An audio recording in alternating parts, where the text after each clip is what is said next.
Today we're going to talk about Athlean-X, how it began, what the content is like, some drama and much more. So make sure your phone is charged so that you can watch till the end. Millions of subscribers, hundreds of videos. A channel that goes back over a decade, from a man with a degree in physical therapy that is a strength coach and even worked with the Mets. Could this be the best fitness channel? Jeff Cavaliere was born on July the 28th in 1975. A rainy Saturday. Okay, I don't know the weather that day, but it was a Saturday. In 1997 he got his bachelor's degree of applied science and then continued with a master's degree in physical therapy. Soon after he graduated, he became a famous personal trainer in the professional baseball space. And from 2006 to 2009 he worked with the New York Mets. But it is after that, in 2009, when he created Athlean-X, where our real story begins. With a great physique, good credentials, experience and a new flashy training style, he had everything he needed. In the beginning, some of the videos were still baseball related, but soon he switched his content to appeal to beginners in the gym with ab workouts and videos on how to grow your arms. Something that to this day is a big part of the brand. Videos on how to do all the best exercises explained by a physical therapist and diet advice from a guy that has a great physique with deep abs year round. Without question, Jeff has helped tons of people with his free content on YouTube, be it exercise execution or just motivation. And along the way, he managed to grow his channel to one of the most subscribed fitness channels on YouTube, with millions of people regarding him as the expert in the game when it comes to building muscle and all things fitness. But has he earned this title? Is he the expert? Let's look at his content, shall we? Back in the early days, YouTube Fitness only had very few good creators. And with his science-based approach, Jeff managed to stand out from the start. Some of his early videos are focused on being functional, and some of his early advice would be considered wrong today. To a certain part, this is just what happens over the years. The general knowledge increases, and sometimes what we thought was true for sure just ain't so, and what we thought was great is mediocre at best. So he could be forgiven for pushing the functional training back in the day, and even some of his other early bad advice, say for example the bench press advice, was common back in the day. And anyways, it seems for every bad video he has 5 other generally good ones, so most people have no problem looking past the bad advice. And to his credit, for the most part the newer videos do have better information. His bench press advice from 9 years ago is garbage, but the bench press checklist from 2017 is generally fine. Over the years the type of content on Athlean-X changed surprisingly little. The main focus was still losing weight, getting big arms, and of course the acquiring of pebble stiff abdominals. Rock hard abs. It's actually insane how little the video ideas have changed. Some things changed of course. The production quality increased, though for a channel of this size it's still on the low side, and the titles and thumbnails got clickbaitier over time. But the motto is still being functional, training like an athlete, and putting the science back in strength. But is Jeff actually science-based?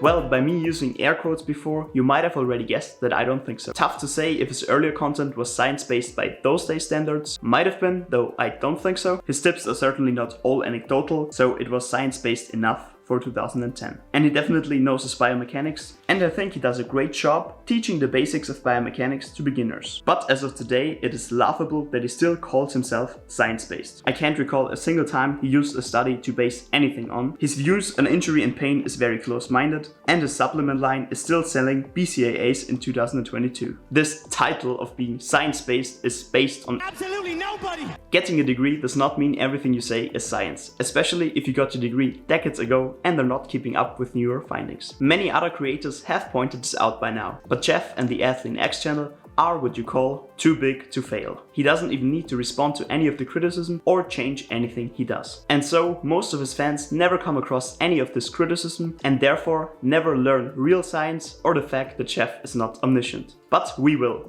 So let's look at a few examples of this criticism. And then take a deep breath deep into your stomach using the Valsalva maneuver.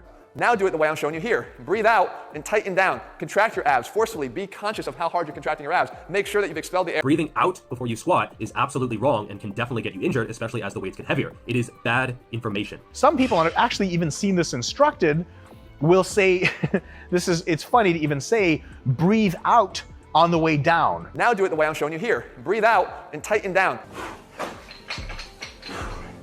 Come down. Uppercut.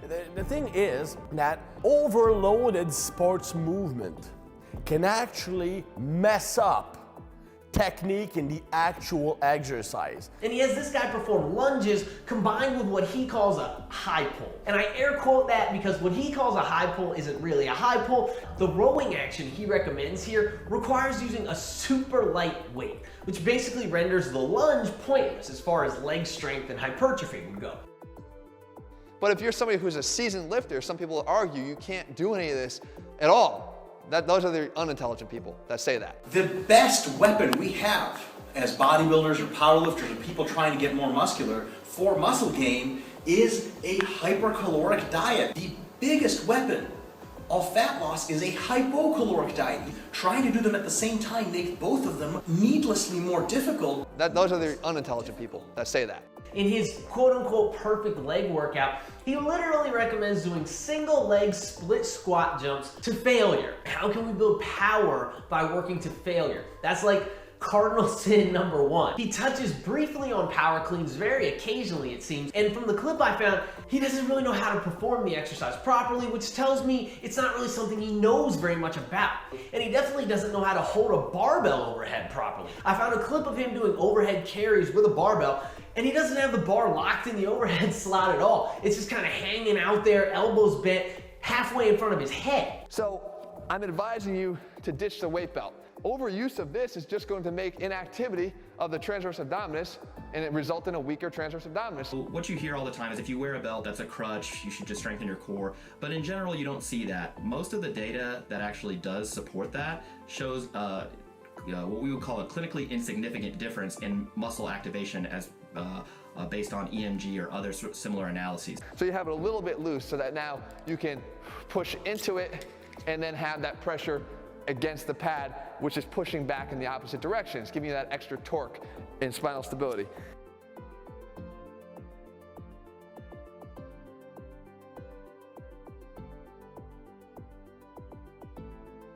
That extra torque and spinal stability. It's giving you that extra torque and spinal stability. We can either increase the mass or the weight that we're lifting. Well, mass is not really weight, but in this context, it's fair enough to say it like that. So if you're a guy going after a 300-pound bench press or a 400-pound bench press, you can increase the weight there, or you can increase the acceleration of the weight, the speed at which you move the weight. Acceleration is not the speed at which you move the weight. Acceleration is the rate of change of velocity with respect to time, aka the change of the speed, not the speed. Newton's law of motion, right? An object in motion tends to stay in motion. An object at rest tends to stay at rest. No, not an object tends to stay in motion or at rest, but it stays in motion or in rest. And an object that is not acted upon by an unequal force. What Mr. Cavalier is missing here is that the bar is acted upon by several unequal forces. For example, gravity, some frictional forces in the Smith machine, air drag, and last but not least, himself. So the bar would not stay in motion. It's acted upon by unequal forces. Accelerate by letting the bar go. It sure seems to me like Jeff doesn't know the difference between force and power, which is kind of bad for a strength coach. Pranjay, thoughts about a 10 by 10 squats at 80% 1 rep max with 1 minute rest? Impossible. You cannot do that. It's impossible. Can you explain your disagreements with Athlean X for the... I mean, look, I've been avoiding your question because it's annoying and who cares, right? So Athlean X is huge into nocebos. He is very reductionist when it comes to injuries or injury risk reduction, although he doesn't actually know what that phrase means because he just says prevents injuries, which is shenanigans. Yeah, very, very biomedical model based. His training advice is junk, not based in evidence, and so yeah, for all those reasons and more, I would not recommend getting information from him. His Killing Your Gain series is one of the worst offenders, often filled with half-truths like attributing pain or injury to one thing only, to whatever today's topic is, and also spreading fear amongst his mostly newbie audience. Fear of certain exercises and certain positions. All that, of course, with a clickbait title, because that's what gets views. Even if confronted with all of this criticism, many of Jeff's supporters will just go back to the "that's nothing compared to how much good information he gives" argument. And sure, depending on the situation, that might be a good enough argument, but is it in this situation? Now, I want to talk about Jeff himself for a moment, but first, a quick moment from us. Nah, just kidding. But before we talk about Jeff, let's look at the Athlean X motto for a second. The motto is, if you want to look like an athlete, you gotta train like an athlete. Now, is that a good motto? Or more basic, is it even true? No and no. Looking like an athlete, whatever that means, comes down to two things: muscularity and leanness. The amount can depend, of course, depending on what kind of athlete we're talking about, but that's beside the point. Getting to a certain amount of muscularity and low body fat has almost nothing to do with athletic training. Do you really think you need to be a good soccer player to look like Cristiano Ronaldo? Of course not. Not only is this motto kind of silly and false, the proclaimed body fat percentages Athlean-X gives for athletes are way too low. Once again, of course, this will depend on what kind of sport and what kind of individual we're talking about, but in general, most athletes will not be below 10% body fat, because that's just not where most people tend to perform the best. But the brand is Athlean-X, of course, so Jeff has to push the leanness. Without question, Jeff's large following is also partly based on himself.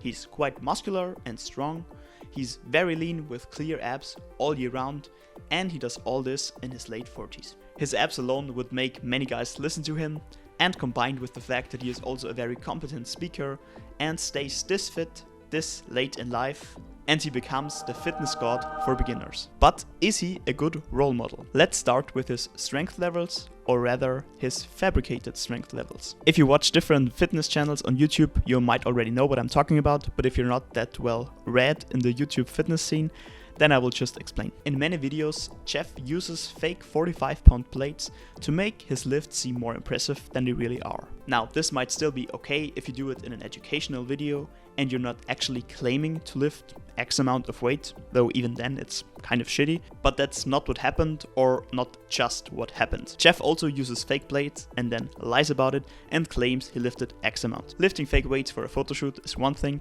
but doing it to make yourself seem stronger and then blatantly lying to your audience, that's just awful. But that's still not all. Not only did Jeff not come out and say, "I'm sorry, I did that, it was wrong." No, he made a video deadlifting heavy to prove his point. But deadlifting 425 once now doesn't mean you could deadlift 495 a few years ago. Hell, even deadlifting 495 2 times a day doesn't mean you could do it 2 years ago. Also, the main criticism wasn't really Jeff can't be that strong. It was just about the 495 not looking like 495. Although in some ways, some of the criticism was also about Jeff can't be that strong, mainly when we talk about the 135 strict curl. With Jeff lying about his fake weights and his science base, questions arise, of course. And the question is Jeff natural or not? I don't know, but Jeff being on TRT is certainly plausible and would explain why he can maintain this lean of a physique all year round. Maintaining muscle mass, performance and hormone levels with this lean of a physique naturally is tough to say the least. But in all fairness, he could be natural and just pushing his leanness to the max for views at the cost of his health and well-being. But no matter if this level of leanness is healthy or easy to maintain for Jeff, it certainly is not for most people, and chances are not for you. Being this lean for a short period of time, like for bodybuilding, is fine, and being quite lean for a long time is also fine. But this amount of shreddedness all the time might look cool, but it's not healthy, it's not good for performance, and it certainly is not good for gaining muscle. At least for 99% of naturals. So this video started out quite positive, then took somewhat of a drastic turn, and I want to end it by responding to statements like he has done so much good, a bit of bad can be forgiven. How much good has he done though? He has spread fear about injuries when movements are not performed correctly, while demonstrating that he doesn't know how to correctly perform certain movements. He has told millions of people how to fix their pain, while not really addressing that pain is multifactorial. He sells very expensive training plans, while having little knowledge of programming. He has his own supplement line that is not really evidence-based and also overpriced. How much good exactly? Not that he has done nothing good. I certainly don't believe that. He certainly has helped a lot of people, some people, whatever. He certainly puts out some good information. He helps people understand biomechanics. I'm not saying he has done nothing good, but I really don't think it's as much as some people might think. And for me, the nail in the coffin is that he never addresses any of his criticisms. He never retracts all the statements he made. and he never admits to any of his mistakes, but rather lies to you and deletes comments, because he knows he can, because he knows he's too big to fail. And by doing all of this, he has become sort of a cult leader, with a community that is not questioning anything he says, but is taking it all for pure gold. So no, we should not overlook his bad stuff because of his good stuff. We should call him out on his bullshit, especially since he is one of the biggest fitness creators on YouTube and has a ton of beginners following him that he sells training plans and supplements to. To end this video on a somewhat positive note, I rarely watch his content these days, but it seems like he has stepped it up a notch. He's putting out better information, so good for Jeff that he's stepping up his knowledge and his content. The goal of this video is not to shit on Jeff, but rather to show you that he's certainly not the messiah of fitness and that a lot of his advice should be taken with a giant bucket of salt. All that being said, thank you for watching. Feel free to tell me if you liked or disliked this video. Also, I need to mention that I started making this video about 8 months ago, so the videos I call recent are by now pretty much old. I hope you can forgive me. As always, you're very welcome to leave me some criticism down in the comments below. This was Fed. Thanks for watching.